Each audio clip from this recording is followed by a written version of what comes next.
सभी को राम राम। तो चलिए हम हमारी कथा प्रारंभ करते हैं प्रभु के दर्शन से, प्रभु की छवि से मानसिक भक्ति करते हुए। हम हमारे नेत्र बंद करते हुए राम दरबार के दर्शन करते हैं। प्रभु श्री राम सिंहासन पर विराजे हुए हैं। माता सीता उनके साथ विराजी हुई है सिंहासन पर। लक्ष्मण भैया, भरत भैया और शत्रुघ्न भैया साथ में खड़े हैं। बजरंगबली प्रभु के श्री चरणों में बैठे हैं और हम प्रणाम करते हुए प्रभु के श्री चरणों में नतमस्तक करते हुए उनसे आशीर्वाद लेते हैं तथा विनती करते हैं कि हमारी ये श्री राम कथा हम सफलतापूर्वक पूर्ण कर सकें। बोल सियावर रामचंद्र की जय। तो कल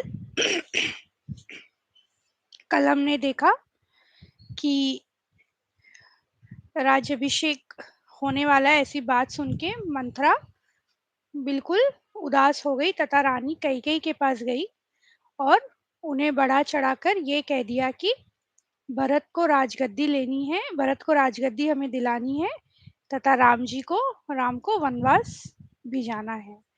तो ये काम कैसे करना है?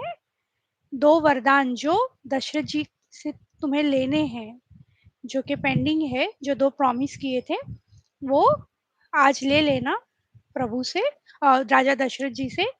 पहला वरदान कि भरत को राजगद्दी तथा दूसरा वरदान राम को वनवास। और ऐसा तब तक, मतलब उनकी बात पे तब तक विश्वास मत करना, तब तक अपना वर मत मांगना जब तक वो राम की सौगंध ना ले ले। और जैसे ही राजा दशरथ आए कैकेयी के भवन में ये देखने की, ये सुनाने की राम राजा बनने वाले हैं, राज्याभिषेक होने वाला है, पता चला कि कोप भवन में है, तो बहुत ही सहम से गए। और जब कोप भवन में गए तब पता चला कि ऐसी ऐसी बात है। कैकेयी ने दो वर मांगे और कहा कि आप मुझे ये दो वर दे दीजिए। तो अब दशरथ जी समझाने लगे कैकेयी को कि भरत को राजा बना देंगे, परंतु राम का क्या कसूर है, राम को क्यों वन भेज रही हो? उसमें तो मेरे प्राण बसते, यदि वो गया तो मेरे प्राण भी छूट जाएंगे, मेरी मृत्यु मेरे सामने ही खड़ी है, ऐसा उन्हें विदित हुआ। और फिर उन्होंने कहा, जब कैकेयी नहीं मान रही थी तो उन्होंने कहा, केवल तेरा कलंक और मेरा पछतावा मरने पर भी नहीं मिटेगा, यह किसी तरह ये कलंक कभी नहीं मिटेगा। इसीलिए हमने एक बात देखी कि हम जैसे राम जी के चरित्र से जो पात्र है, बहुत के नाम हमने सुने हैं, कौशल्या, सुमित्रा, सीता, ऐसे बहुत से नाम, किंतु किसी ने कैकेयी नहीं सुना होगा, क्योंकि जिस संवाद के बाद कहा जाता है कि किसी ने भी अपनी बेटी का नाम कैकेयी नहीं रखा।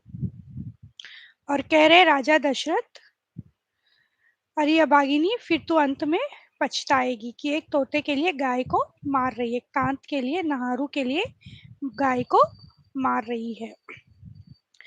परे उराव कही कोटि विधि, काहे करसी नीदानु, कपट सयानी न कहती कछु, जागति मनहु मसानु, सियावर रामचंद्र भज जय शरणम। राजा करोड़ों प्रकार से, मतलब जितना हो सकता है सब तरह से कोशिश करके समझा के कह दिया कि तू क्यों सर्वनाश कर रही है पृथ्वी पर, और ऐसा कह के पृथ्वी पर गिर पड़े। राजा राम राम रट रहे और ऐसे व्याकुल है जैसे कोई पक्षी पंख के बिना बेहाल है। विलाप करते ही राजा, अब ये सब चल ही रहा है, विलाप करते करते ही राजा को सवेरा हो गया। ये सब बात करते करते सुबह हो गई, क्योंकि वो शाम के समय आए थे, रात के समय, अब वो सुबह हो गई और सारी ध्वनि बजने लगी, बांसुरी, शंख की, सभी की ध्वनि बजने लगी। और राजा को तो ऐसे लग रही है जैसे ये ध्वनि कि कोई बाण चल रहा हो उनके ऊपर, क्योंकि राजा को अब ये सब मंगलकारी नहीं सुहा रहे हैं। ये बात सिर्फ राजा दशरथ को ही पता है अभी तक कि राम को वनवास भेजना है। द्वार भीर सेवक सचिव, कही उदित रवि देखी, जागे अजहुन अवधपति, कारण कवनि बिसेषि सियावर रामचंद्र भज जय शरणम। राजा राजद्वार पर मंत्रियों और सेवकों की भीड़ लगी है। वे सब सूर्य को उदय हुआ देखकर कहते कि ऐसा कौन सा विशेष कारण होगा कि अवधपति दशरथ जी अभी तक नहीं जागे हैं। राजा नित्य ही रात के पिछले पहर जाग जाया करते हैं, किंतु आज हमें बड़ा आश्चर्य हो रहा है। हे सुमंत्र, जाओ राजा को जगाओ, उनकी आज्ञा पाकर हम सब काम करें। तो उस जमाने में बिल्कुल डिसिप्लिन्ड होते थे लोग। आज भी हम बहुत लोगों को देखते हैं कि बहुत डिसिप्लिन होते हैं, बिल्कुल उसी टाइम पे सोएंगे और उसी टाइम पे उठेंगे, कभी कोई मिस ही नहीं होता है, मतलब टाइमिंग मिस नहीं होती है, दे आर वेरी डिसिप्लिन्ड। और हमारे यहाँ तो ऐसा भी कहा जाता है कि जो सक्सेसफुल पीपल होते हैं दे आर ऑलवेज डिसिप्लिन, मतलब एक रूल फॉलो करते हैं, एक नियम बिल्कुल फॉलो करते हैं। तो उस समय जैसे राजा दशरथ, एक नियम हमेशा था कि वो पहर मतलब सुबह होने से पहले उठ जाया करते थे। आज क्यों नहीं आए, सभी परेशान है और सुमंत्र को भेजा। सुमंत्र राजमहल में गए, पर महल को भयानक देखकर वे जाते हुए डर रहे थे। कुछ कुछ उन्हें डर लग रहा है सुमंत्र को। जय जीव कहकर सिर नवाकर बैठे और राजा की दशा देखकर तो वे सूख ही गए। राजा सोचते व्याकुल है, चेहरे का रंग उड़ा हुआ है। मंत्री मारे डर के कुछ पूछ नहीं सकते। तब अशुभ से भरी हुई और शुभ से विहीन कैकेयी बोली। राजा तो कुछ बोल नहीं पा रहे, तो कैकेयी ने कह दिया, परि न राजहि नीद निसी, हे तु जान जगदीसु, रामु रामु रटि भोर किए, कई न मरमु महिषु सियावर रामचंद्र भज जय शरणम। राजा को रात भर नींद नहीं आई, इसका कारण जगदीश्वर ही जाने। इन्होंने राम राम रटकर सवेरा कर दिया, परंतु इसका भेद कुछ भी नहीं बतलाते। ऐसे बोल रही है वो, पूरी पूरी स्टोरी नहीं बता रही है क्या हुआ। और कहा कि तुम जल्दी जाकर राम को बुला कर लाओ। अब सुमंत्र सोच से व्याकुल है कि रास्ते पर आगे बढ़ नहीं रहे, उन्हें थोड़ा सा डर लग रहा है कि बात क्या है। ये तो उन्हें समझ में आ गया कि रानी ने कुछ तो कुचाल की है कि राम को बुलाने के लिए बोल रही है, पर बात क्या है, बड़ा ही मन उनका उदास है। अब सब लोगों को समाधान करके सुमंत्र वहां गए। जैसे सब लोग बाहर खड़े थे ना, क्या हुआ क्या नहीं, तो सभी को समझा बुझाकर फिर वो कहाँ गए, सूर्यलोक के तिलक श्री रामचंद्र जी के पास गए। वहां जाके उन्होंने जब देखा, प्रभु श्री राम ने देखा तो पिता के समान समझकर उनका आदर किया। उनके मुख को, श्री रामचंद्र जी के मुख को देखकर और राजा की आज्ञा सुनकर वे रघुकुल के दीपक श्री रामचंद्र जी को अपने साथ लिवा ले आए। चलो आप मेरे साथ, और राम जी को लेके आ गए कैकेयी और राजा दशरथ जी के पास। जाय दीख रघुवंश मनी, नरपति निपट कुसाजु, सहमि परे उलखी सिंगनिहि, मनहु बुद्ध मनहु वृद्ध गजराज, सियावर रामचंद्र भज जय शरणम। रघुवंश मणि श्री रामचंद्र जी ने जाकर देखा कि राजा अत्यंत ही बुरी हालत में पड़े हैं, मानो सीनी को देखकर कोई बूढ़ा गजराज सहम कर गिरा पड़ा हो। बिल्कुल, मतलब बिल्कुल बॉडी में वीकनेस है, बिल्कुल है ही नहीं, जैसे वो पड़े हुए हैं। बड़ा ही दुख हुआ प्रभु श्री राम को। श्री रामचंद्र जी का स्वभाव कोमल और करुणामय है। उन्होंने अपने जीवन में पहली बार यह दुख देखा है, मतलब इससे पहले कभी दुख क्या होता है प्रभु श्री राम को पता ही नहीं है। हम भी जैसे कोशिश करते हैं कि बच्चों को कभी कोई दुख ना दे, पर समय को हम नहीं बदल सकते। कभी कोई ऐसा समय आ सकता है कि जब दुख को देखना पड़े, उसे झेलना पड़े। तो आज प्रभु श्री राम को वही हुआ, उन्हें आज पहली बार दुख देखने को मिला। तो भी समय का विचार करके हृदय में धीरज धरकर उन्होंने मीठे वचन से माता कैकेयी से पूछा कि ये कारण क्या है, मुझे बतलाइए। और कहा कि कैकेयी कहने लगी कि सब कुछ तो तुम्हारा जो राजा है उन पे उनका स्नेह है तुम्हारे ऊपर। मैंने 2 वरदान मांगे थे और ये संकोच छोड़ते ही नहीं है। सुत स्नेहु इत बचन उत, संकट परे नरेशु, सकहुत आय सुधरहु सिर, मेटहु कठिन कलेसु, सियावर रामचंद्र भज जय शरणम। और यदि तुम कर सकते हो तो राजा की आज्ञा शिरोधारी करो और इनके कठिन क्लेशों को मिटाओ। इस तरह से बड़े क्लियर शब्दों में कैकेयी ने प्रभु श्री राम से कह दिया, हे माता सुनो, वही पुत्र बड़भागी है जो पिता माता के वचनों का पालन नहीं कर सकता। माता पिता को संतुष्ट करने वाला पुत्र हे जननी सारे संसार में दुर्लभ है। मुनिगण मिलन विशेषी बन सब ही भांति हित मोर तहि मह पितु आय सुबहुरी समंत जननी तोर सियावर रामचंद्र भज जय शरणम। तो इस तरह से सारी बात जैसे कैकेयी ने बताई और उन्होंने बताया कि मेरा कहा कि देखो ये मतलब वन में जाऊंगा तो विशेष रूप से मुनियों से मिलना हो जाएगा जिससे मेरे सब प्रकार से कल्याण है। उसमें भी फिर पिताजी की आज्ञा और हे जननी तुम्हारी सम्मति है। अगर कोई जैसे होता है ना किसी को कोई बुरा बोल देता है तो हम जैसे लड़ने चले जाते हैं, अक्सर ऐसा होता है पुकारना लग जाते हैं, तुम्हें क्या लेना देना है क्या नहीं है। प्रभु श्री राम बिल्कुल स्टेबलाइज होके बिल्कुल स्थिर होके कह रहे हैं कि माता अगर वन में जाना भी पड़ा तो मुझे तो ऋषि मुनियों से मिलना होगा और उसमें पिता के वचन का पालन करना और आपकी सम्मति है, इससे बड़ी बात तो क्या ही होगी। माता पिता की आज्ञा का तो पालन करना ही चाहिए। तो सबसे ये देखिए कितनी कितनी इम्पोर्टेंट चीज और कितनी प्यारी चीज हमें यहाँ पे सिखाई जा रही है श्री रामचरितमानस में कि माता पिता की आवश्यकता महत्वपूर्णता जो है उसे समझनी चाहिए, जो इम्पोर्टेंस है मम्मी पापा का वो हमें समझना चाहिए। आजकल अक्सर ऐसा हो रहा है, देखा जा रहा है कि बच्चे बहुत सी चीज़ें अपने माता-पिता से छुपाते हैं और फिर इसका खामियाज़ा मतलब इसका जो कष्ट है वो बाद में भुगतना पड़ता है। स्पेशली जो लड़कियाँ हैं उनसे मैं निवेदन करूँगी कि कोई भी बात हो अपने माता-पिता के साथ ज़रूर शेयर करें, ज़रूर उन्हें बताएँ, चाहे फिर वो बात कितनी ही बड़ी क्यों ना हो। क्योंकि जगत में माता-पिता के जितना सोचने वाला, जितना निस्वार्थी कोई भी नहीं मिलेगा। तो जैसे मैंने अभी रिसेंटली कुछ मूवीज़ देखी थी, केरला स्टोरी देखी थी, मतलब मुझे मैं बिल्कुल सहम-सी गई थी कि कोई माता-पिता को कुछ बता ही नहीं रहा है। वहाँ वहाँ मुद्दा कुछ और था कि मुद्दा ये भी था कि हम हमारे धर्म के बारे में बच्चों को सिखाते नहीं हैं। ये सब चीज़ें भी वहाँ थी क्योंकि उन्हें कुछ पता नहीं है, बच्चे तथा युवा पीढ़ी दोनों ही। वो हम कोशिश कर रहे हैं बट बच्चे जो हैं उन्हें ये बिल्कुल समझना चाहिए, जो बच्चे हैं, जो युवा पीढ़ी है कि माता-पिता बहुत ही महत्वपूर्ण होते हैं, बहुत ही इम्पोर्टेंट होते हैं। कोई भी बात उनसे हाइड मत कीजिए, कोई भी बात उनसे छुपाइए मत, चाहे फिर वो कितनी भी बड़ी बात हो। तो ये यहाँ देखिए प्रभु श्री राम तो एक वचन के लिए, पिता के एक वचन के लिए सब राजपाट छोड़कर वन जाने के लिए तैयार है और उसमें भी फिर सकारात्मकता देखिए, पॉजिटिविटी देखिए। क्या कह रहे हैं कि ये पॉजिटिव थिंग्स होंगे।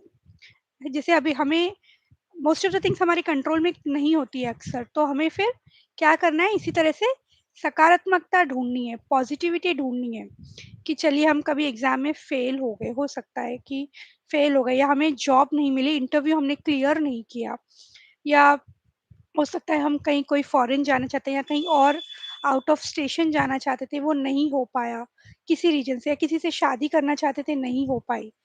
तो ये सब हमारे हाथ में नहीं है। तो हमें अब आगे क्या करना है, सकारात्मकता लानी है कि हाँ, ये अच्छी चीज़ें हुई हैं, अब और आगे इतनी अच्छी होंगी। तो प्रभु हमारे यही कह रहे हैं कि भग माता माता कैकेयी से जो पॉज़िटिविटी है कि ऋषि मुनियों से मिलेंगे हम, हमारे लिए तो ये बहुत अच्छी बात है, पिता के वचन का पालन करें, इससे बड़ी बात क्या होगी। और आपकी सम्मति है, मतलब आप मान रही हैं इस बात को, आप भेज रही हैं हमें, इससे बड़ी बात तो और क्या होगी। तो 2 चीज़ें हमें सीखनी है, एक तो माता-पिता को इम्पोर्टेंस देना है, कोई चीज़ हमें हाइड नहीं करनी है, उनके लिए हम जितना कर सकते हैं करें। और दूसरा पॉज़िटिविटी, सकारात्मकता, चाहे कोई भी सिचुएशन हो। मुनिगण मिलन विशेषी बन सबहि भांति हित मोर तेहि मह पितु आय सुबहुरी समंत जननी तोर सियाबर रामचंद्र भज जय शरणम। और क्या, और इससे ज्यादा तो और प्राण प्रिय भरत तो राज्य पावेंगे। तो देखिए कह रहे हैं कि पॉजिटिविटी में एक और पॉइंट की जो अगर हमको हमको ये कह दी, किसी को यहाँ पे ये कह दिया जाए कि लेट्स से क्लास मॉनिटर आप बना रहे किसी और को बना रहे, या फिर जॉब तुम्हें नहीं दे रहे हैं उसको दे रहे हैं, तो पहले सबसे पहले क्या होगा, जेलसी आ जाएगी कि भाई सामने वाले बंदे से झगड़ा करो, उससे जेलस करो, जलन करो। पर यहाँ पे प्रभु श्री राम भरत जी के लिए क्या कह रहे हैं, जो राजा बनने वाले, प्राण प्रिय भरत, प्राणों से भी प्यारे भरत। और ये इतना सब कहने लगे और कहा, हे माता, मुझे एक ही दुख विशेष रूप से हो रहा है। क्या? वह महाराज को अत्यंत व्याकुल देखकर। बस इसी बात का दुख है कि महाराज यानी कि पिताश्री इतने व्याकुल है। सहज सरल रघुबर बचन, कुमति कुटिल करि जान। चलई जोंक जल बक्र गति, यद्यपि सलिल समान सियाबर। रामचंद्र भज जय शरणम। रघुकुल श्रेष्ठ श्री रामचंद्र जी के स्वभाव से ही सीधे वचनों को दुर्बुद्धि कह के टेढ़ा ही करके जान रही है। कोई तो टेढ़ा ही है, ऐसे ही सोच रही है ये, और मन में बड़ी हर्षित हो रही है कि अब राम तो जाने ही वाले हैं। गई मूर्छा राम ही सुमिरी, नृप फिर करवट लीन। सचिव राम आगमन कही, बिनय समय सम कीन सियाबर। रामचंद्र भज जय शरणम। राजा जो इसी हालत में पड़े थे और बेहोश हो गए थे, इतने में राजा की मूर्छा दूर हुई। उन्होंने राम राम कहकर फिरकर करवट ली, फिरकर करवट ली। अब राजा दशरथ जी श्री रामचंद्र जी को देखते ही रह गए। उनके नेत्रों से आंसुओं की धारा बहती चली जा रही है। तो और फिर मंत्री जो थे उन्हें उठा के राजा को बिठाया, क्योंकि वो बिल्कुल वीक लग रहे थे, बिल्कुल कमजोर लग रहे थे। उठा के बिठाया और प्रभु श्री राम को देखे और बड़े ही शोक, मतलब बहुत ही दुख होने लगा राजा दशरथ को, इसलिए वो कुछ कह ही नहीं पाते। तुम प्रेरक सबके हृदयम, सोमति राम ही देहु। बचनु मोर तज रहै घर, परिहरि सीलु सनेहु सियाबर। रामचंद्र भज जय शरणम। आप श्री रामचंद्र जी को ऐसी बुद्धि दीजिए जिससे वे मेरे वचन को त्याग कर और शील स्नेह को छोड़कर घर ही में रह जाए। ये सब कहने की बातें कही जा रही हैं। जगत में चाहे अपयश हो या सुयश नष्ट हो जाए, चाहे मैं नरक में गिरूं अथवा स्वर्ग चला जाए, और भी सब प्रकार के दुख दुस्सह आप मुझे सहन करा ले, श्री रामचंद्र जी मेरी आंखों की ओट ना हो। सब कहा जा रहा है इस अत्यंत तुच्छ बात के लिए अपना इतना दुख, आपने इतना दुख पाया। प्रभु श्री राम कह रहे हैं, अब इतनी सी बात के लिए आप इतना दुख क्यों पा रहे हो कि मुझे वन जाना है, बस आप इतना दुख मत पाइए। मंगल समय स्नेह बस, सोच परी हरुतात। आय सुदेई हर्षि हियम, कही पुल के प्रभु गात सियाबर। रामचंद्र भज जय शरणम। हे पिताजी, मुझे हे पिताजी, इस मंगल के समय स्नेहवश होकर सोच करना छोड़ दीजिए और हृदय को प्रसन्न होकर मुझे आज्ञा दीजिए। अब आज्ञा देंगे प्रभु श्री राम को राजा दशरथ, तभी तो वो वन को जाएंगे। आपकी आज्ञा का पालन करके और जन्म का फल पाकर मैं जल्दी ही लौट आऊंगा, अतः कृपया आज्ञा दीजिए। माता से विदा मांग आता हूँ, फिर आपके पैर लग के वन को जाऊंगा। और ये बात नगर भर में मानो डंके मारते ही बिच्छू का विष सारे शरीर में कैसे चढ़ जाता है, वैसे फैल गई है। इस बात को सुनकर तो सब स्त्री पुरुष बहुत ही व्याकुल हो गए। मुख सुखाहि लोचन स्रवहि, सो कुन हृदय समाई। मनहु कर निरस कटकई, उतरी अवध बजाई सियाबर। रामचंद्र भज जय शरण। सबके मुख सूखे जाते, आंखों से आंसू बहते जाते तथा शोक हृदय में नहीं समाता। और जहां तहां लोग यही कह रहे कि सब कुछ तो अच्छा चल रहा था, मेल मिला के आ रहा था, विधाता ने सब बिगाड़ दी। कैकेयी, मतलब कैकेयी की वजह से ये हुआ है। जहां था कैकेयी को बुरी बातें कैकेयी के लिए बुरा कहने लगे, उसे गालियां देने लगे। कहने लगे ये अपने हाथ से अपनी आंखों को निकाल कर देखना चाहती है और अमृत फेंक कर विष चखना चाहती है। कुटिल, कठोर, दुर्बुद्धि और अभागिनी कैकेयी रघुवंश रूपी बांस के वन के लिए अग्नि हो गई। तुलना देखिए, एक एक बात की तुलना इतनी अच्छी की गई है। अमृत, मतलब अमृत मिल रहा है और वो अमृत छोड़ के विष पीना चाह रही है कैकेयी, तथा बांस के वन के लिए अग्नि हो गई। जैसे बांस की कोई भी चीज होती है तो अग्नि अगर डालते हैं तो पूरा जल जाता है, घास जिसको हम बोलते हैं, बांस का टुकड़ा। तो वही कह रहे इस तरह से ये कर रही है। काह न पावक जारि सक, काना समुद्र समाई। काना करे अबला प्रबल, के जग कालु न खाई सियाबर। रामचंद्र भज जय शरणम। आग क्या नहीं जला सकती, समुद्र क्या नहीं समा सकता, अबला कहाने वाली प्रबल स्त्री क्या नहीं कर सकती, और जगत में काल किसको नहीं खाता। तो ये सब मतलब किस किस ऐसी कौन सी चीज़ है जिसे आग नहीं जला सकती, ऐसी कौन सी चीज़ है समुद्र अपने आप में समा नहीं सकता, ये सब इतने अगाध है। वैसे ही स्त्री क्या नहीं कर सकती, क्योंकि आज जो इतना बड़ा कारण बना है वो एक स्त्री के कारण ही हो रहा है। ऐसा यहाँ कह रहे हैं हमारे तुलसीदास जी। चंदु चवे बरु अनल कन, सुधा होई बिषतूल, सपने हु कबहु न करहि किछु, भरतु राम प्रतिकूल, सियाबर रामचंद्र भज जय शरणम। चंद्रमा चाहे आग की चिरनियां बरसाने लगे, मतलब शीतल किरणों की जगह आग ही क्यों बरसाने लगे, और अमृत चाहे विष के समान हो जाए, परंतु भरत जी स्वप्न में भी कभी श्री रामचंद्र जी के विरुद्ध कुछ नहीं करेंगे। ब्राह्मणों की स्त्रियां, अब अक्सर होता है ना, जब कोई गलती करते हैं तो बड़े लोग आके समझाते हैं उन्हें कि नहीं ऐसा कीजिए ऐसा कीजिए, एटलीस्ट कोशिश तो करते हैं। तो यहाँ भी वही हुआ, जो ब्राह्मणों की स्त्रियां थी, कुल की बड़ी बूढ़ियां जो भी थी, कई को, जिसको कई को परम प्रिय थी, मतलब उनसे क्लोज थी काफी, उसके शील की सराहना करके उसे सीख देने लगी, सब समझाने लगी उसे कि ऐसा मत करो। सिय की पिए संगु परिहरही, लखन की रही रही धाम, राजु की भुंजब भरतपुर, नृप की जिहई, बिनु राम सियाबर रामचंद्र भज जय शरणम। कह रही है क्या सीता जी पति अपने श्री रामचंद्र जी को छोड़ देंगी, साथ छोड़ देंगी क्या लक्ष्मण जी उनके बिना घर में रह सकेंगे, क्या भरत उनके बिना अयोध्यापुरी का राज्य भोग सकेंगे, और क्या राजा श्री रामचंद्र जी बिना जीवित उनके बिना जीवित रह सकेंगे, यहाँ रहेगी न लक्ष्मण जी रहेंगे, अर्थात न सीता जी लक्ष्मण जी न भरत जी राज कर पाएंगे, तो कोई भी कुछ भी नहीं कर पाएगा, सब कुछ उजड़ जाएगा। बहुत तरह से समझाने की कोशिश की। राम सरी का पुत्र क्या वन के योग्य है, यह सुनकर लोग तुम्हें क्या कहेंगे, जल्दी उठो और वही उपाय करो जिस उपाय से शोक और कलंक का नाश हो जाए। अभी भी टाइम है, सुधार लो इस बात को।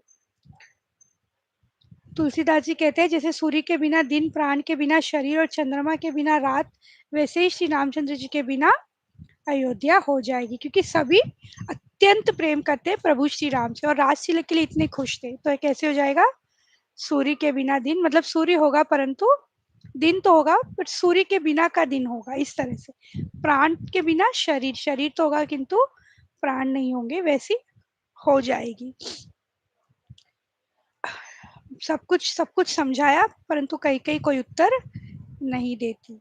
लोग भयानक दुख की आग से जल रहे हैं, लंबी सांसें लेते हुए कहते हैं कि श्री रामचंद्र जी के बिना जीने की कौन सी आशा है। सभी पुरुष और स्त्रियां अत्यंत विषाद के वश हो रहे हैं। स्वामी श्री रामचंद्र जी की माता कौशल्या के पास गए। अब प्रभु ने कहा था ना कि मैं जाके माता के चरण छू के फिर आपके पास आऊंगा, राजा दशरथ जी को। अब आ रहे हैं वो माता जी के, अपनी माता कौशल्या के भवन में। नवगयम दुरघुबीर मनु, राजु अलान समान, छूट जानी बन गवन सुनी, और आनंद अधिकान, सियाबर रामचंद्र भज जय शरणम। वन जाना है ऐसा कहा उन्होंने, यह सुनकर अपने को बंधन से छूटा जानकर उनका हृदय में आनंद बढ़ गया। रघुकुल के श्री रामचंद्र जी ने दोनों हाथ जोड़कर आनंद के साथ माता के चरणों में सिर नवाया। माता ने आशीर्वाद दिया, हृदय से लगाया और कपड़े गहने न्यौछावर कर दिए, और बार बार वो मुख चूम रही है प्रभु श्री राम की, क्योंकि वन जाने वाले और माँ है, इतने दिन वापस इतने साल दूर रहना है, तो बार बार उन्हें चूम रही है। मातृ प्रेम है, जैसे मैंने कहा माता पिता का मतलब निस्वार्थ होते हैं, और माता तो ऐसा कहते हैं कि भगवान और भक्ति की जो रिलेशनशिप है, जो संबंध होता है उससे भी ऊपर होता है माता और पुत्र या माता और बच्चे का रिलेशनशिप। तो यहाँ पे वही बहुत बहुत अच्छी तरह से वर्णन किया गया है कि क्या हो रहा है, मतलब माता और पुत्र के बीच में जो प्रेम है, गोद में बिठा रही है माता और फिर हृदय से लगा रही है, चूम रही है माता कौशल्या। जेहि चाहत नर नारी सब, अति आरत एहि भांति, जिमि चातक चातकी त्रिषित, वृष्टि सरद ऋतु स्वाप्ति, सियाबर रामचंद्र भज जय शरणम। तो सभी स्त्री पुरुष बहुत ही व्याकुल हो उठे हैं अब। हे माता, पिताजी ने मुझे वन का राज्य दिया है, जहाँ सब प्रकार से मेरा बड़ा काम बनने वाला है। बरस चारि दस विपिन बसी, करि पितु बचन प्रमाण। आई पाए पोनी देखूं, मनुजनि कर सिमलान, सियाबर रामचंद्र भज जय शरणम। 14 वर्ष वन में रहकर पिताजी के वचन को सत्य कर फिर लौटकर तेरे चरणों को दर्शन करूंगा। तू मन को दुखी मत करना। जैसे ही माँ इतना प्रेम और कर रही है, सब बात सुनाई उन्होंने। और फिर माता को कैसी चुभी, जैसे कि हृदय में बाण लगता हो। मतलब 14 साल जाना है, ये सब इतना डिटेल में बता रहे हैं तो बड़ी तकलीफ हो रही है। नेत्रों में जल भर आया तथा शरीर थर थर कांपने लगा। निरखी राम रुख सचिव सुत, कारनु कय बुझाई। सुनि प्रसंग रही मूक जिमि, दसाबरनि नहीं जाई। सियाबर रामचंद्र भज जय शरणम। श्री रामचंद्र जी का रुख देखकर मंत्री के पुत्र ने सब कारण समझाकर कह दिया। सारी बात जो साथ में आए थे उन्होंने समझा ली। न रखी सकती है न यह कह सकती है कि वन चले जाओ। दोनों ही प्रकार से हृदय में बड़ा भारी संताप हो रहा है। विधाता की चाल सदा सबके लिए टेढ़ी होती है। लिखने लगे चंद्रमा और लिख गया राहु। कितनी प्यारी बात है, विधाता की चाल हमेशा टेढ़ी। जब कुछ बुरा होता है तो कहते हैं ना कि विधाता की चाल हमेशा टेढ़ी होती है। या फिर अगर हम जो चाहे वो नहीं हो रहा है तो हम ऐसा कहते हैं कि भगवान की तो कुछ और ही इच्छा है। लिखने गए चंद्रमा और लिख गया राहु। करे, क्योंकि अगर रोकेगी तो फिर वचन का जो पालन करना था वो टूट जाएगा। और जाने को भी कह नहीं सकती, क्योंकि माता है, कैसे कहेगी 14 साल वन में चली जाए। तो वो धर्म और स्नेह दोनों ने कौशल्या जी की बुद्धि को घेर लिया था। अब क्या करे, कुछ समझ ही नहीं आ रहा, क्योंकि धर्म संकट में पड़ी थी। सरल स्वभाव वाली श्री रामचंद्र जी की माता बड़ा धीरज धरकर वचन बोली, हे तात, मैं बलिहारी जाती हूँ, तुमने अच्छा किया। पिता की आज्ञा का पालन करना ही सब धर्मों का शिरोमणि धर्म है। पिता की आज्ञा मतलब पिता जो भी कहते हैं उनका अगर पालन करोगे तो वही सबसे बड़ा धर्म है। राजुदेन कही दीन बनो, मोहिना सो दुख लेसु। तुम बिनु भरत ही भूपति ही, प्रजहि प्रचंड कलेसु। सियावर रामचंद्र भज जय शरणम। राज्य देने को कहकर वन दे दिया, उसका मुझे लेश मात्र भी दुख नहीं है। दुख तो इस बात का है कि तुम्हारे बिना भरत को, महाराजा को और प्रजा को बड़ा भारी कलेश होगा। क्या कह रही है माता, वन भेज रहे हैं, राज्य तिलक नहीं दे रहे हैं, इस बात का भी दुख नहीं है, किंतु भरत और राजा दशरथ तथा प्रजा बिल्कुल ही टूट जाएंगे। तो ऐसा इस बात का मुझे ज्यादा दुख है। तो चलिए, हमारी आज की कथा का समय यही होता है। कथा को आज विश्राम देते हैं। हो मंगल भवन अमंगल हारी, द्रवहु सुदशरथ अजर बिहारी। राम सिया राम जय जय राम। राम सिया राम जय जय राम। बोल सियावर रामचंद्र की जय। पवन सुत हनुमान की जय। बोलो भाई सब संतन की जय। जय सिया राम।